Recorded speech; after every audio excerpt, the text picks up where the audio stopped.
Assalamualaikum warahmatullahi wabarakatuh. Halo anak-anak, apa kabar semuanya pada hari ini? Semoga kalian sehat selalu ya. Baik anak-anak, pada pembelajaran hari ini kita akan belajar tentang tema 1, selamatkan makhluk hidup. Subtema 3, ayo selamatkan hewan dan tumbuhan. Pembelajaran 1. Anak-anak, sebelum belajar kita berdoa dulu yuk. Berdoa mulai. Berdoa selesai. Anak-anak, tahukah kamu harimau Sumatera, orang utan dari Kalimantan, atau badak bercula 1 dari ujung kulon? Hewan-hewan tersebut merupakan jenis hewan Indonesia yang dilindungi karena langka. Apa yang menyebabkan hewan tersebut menjadi langka? Yuk kita cari tahu. Nah, anak-anak amati, coba perhatikan 2 gambar berikut ya. Ini gambar yang pertama yang banyak pohon ya, dan yang kedua yang ada bangunan-bangunannya ya. Nah, setelah itu kita jawab pertanyaannya anak-anak. Nomor 1. Apa yang terjadi dengan hutan tersebut apabila dijadikan perkotaan? Apa kira-kira yang terjadi?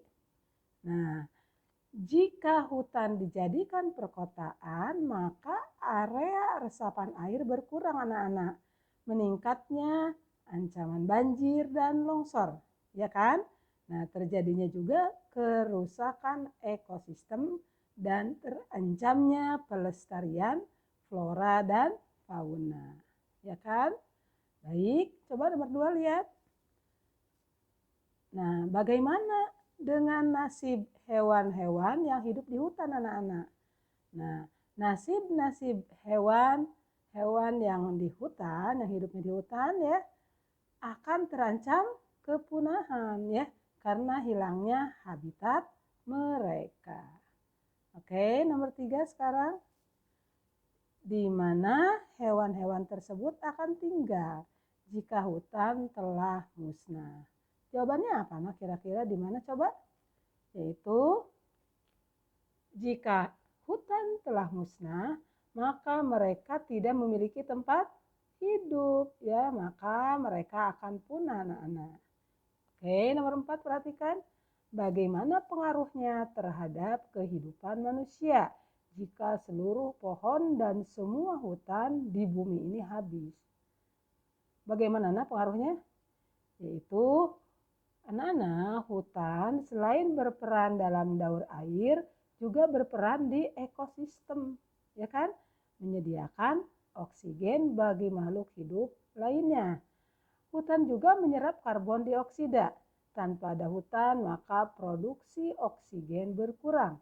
Sementara kadar karbon dioksida di udara meningkat, yang menyebabkan kehidupan manusia akan terganggu ya.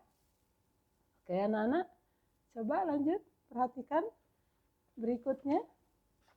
Oke, nah anak-anak, bertambahnya jumlah penduduk dunia dan semakin meningkatnya kepentingan manusia menyebabkan hutan di dunia semakin terancam kelestariannya. Apa yang harus dilakukan manusia untuk menjaga kelestarian hutan dan hewan di dalamnya? Yuk kita baca teks berikut ya. Ayo lestarikan hewan dan tumbuhan langka Indonesia. Indonesia merupakan negara kepulauan yang kaya akan beragam jenis hewan dan tumbuhan. Setiap pulau di Indonesia memiliki hewan yang unik dan menjadi ciri khas pulau tersebut.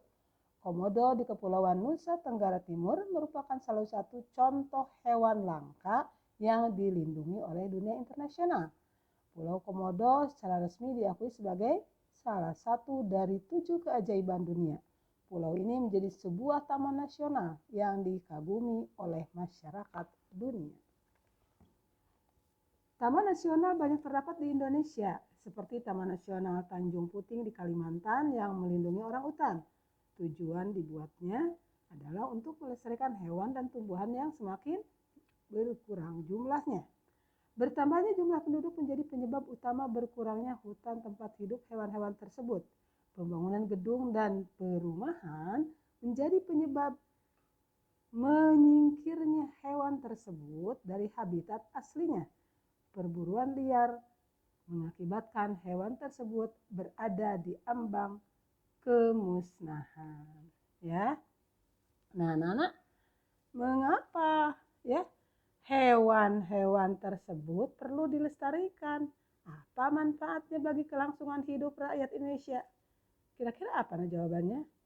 Ya, hewan-hewan langka dan terancam perlu dilestarikan karena penting untuk keseimbangan ekosistem, ya kan? Hewan merupakan sumber makanan bagi manusia.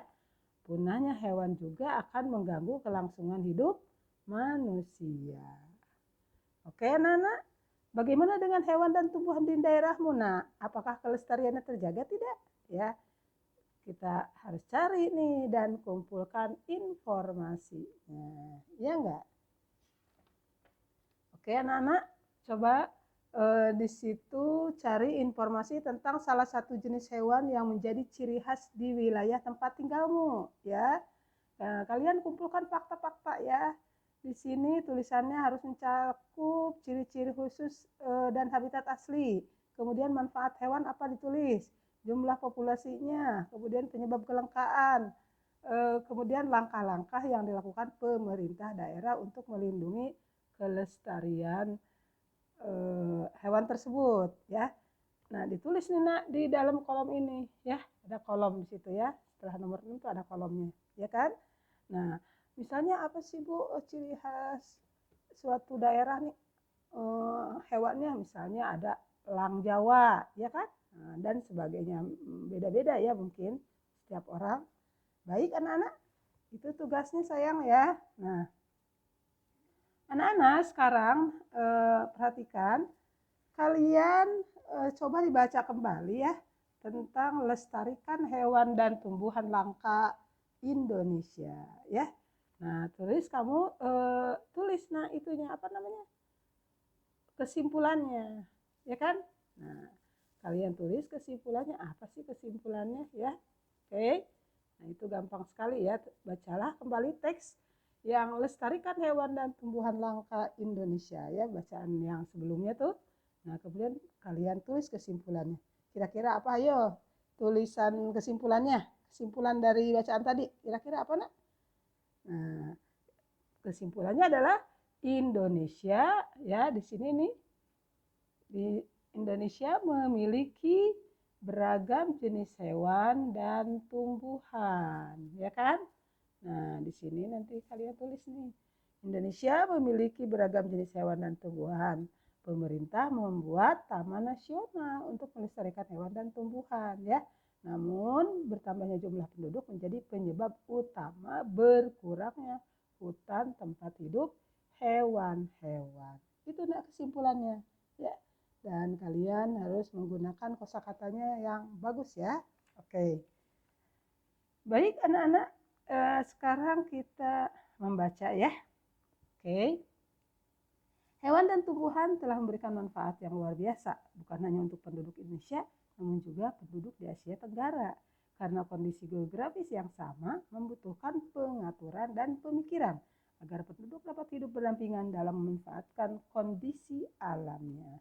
Yuk kita simak teks berikut.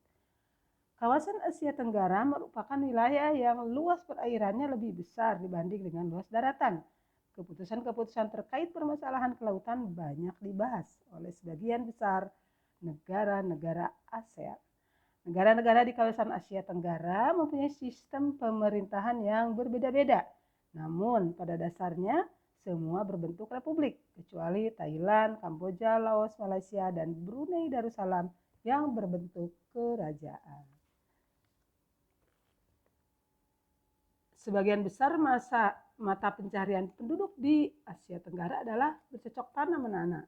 Oleh sebab itu, kerjasama di bidang produksi hasil pertanian dan perkebunan dibahas bersama di Bali tahun 2003. Nah, untuk menambah pengetahuanmu tentang kondisi politik negara-negara ASEAN, kalian harus baca nih anak-anak ya. Di sini ada sekilas fakta politik negara-negara ASEAN ya. Nanti kalian baca anak-anak. Yang pertama Brunei Darussalam ya. Kemudian yang harus dibaca Kamboja ya, fakta politiknya bagaimana. Kemudian Indonesia, Laos ya kan. Kemudian Malaysia, kemudian Myanmar, Filipina, Singapura, Thailand, dan Vietnam ya. Nah, setelah dibaca, kalian coba kalian kan waktu di pelajaran sebelumnya sudah memilih 2 negara ASEAN dan membandingkannya dalam hal kegiatan ekonomi kan. Nah, untuk sekarang kalian adalah mengisi diagram pen di sini untuk membandingkan 2 negara ASEAN tersebut terkait kehidupan politiknya ya. Nah, jadi di sini kalian tulis 2 negara. Apa saja di sini tulis negaranya. Oke, ini negara apa? Yang kalian tulis di sini adalah perbedaannya. Ini perbedaannya, ini perbedaannya. Nah, di tengah ini yang kecil tulis persamaan dari kedua negara tersebut. Oke anak-anak, paham kan? Mudah ya nak ya? Baik anak-anak, demikian untuk pembelajaran hari ini. Silahkan kerjakan tugas-tugasnya ya nak ya. Terima kasih atas perhatiannya. Wassalamualaikum warahmatullahi wabarakatuh.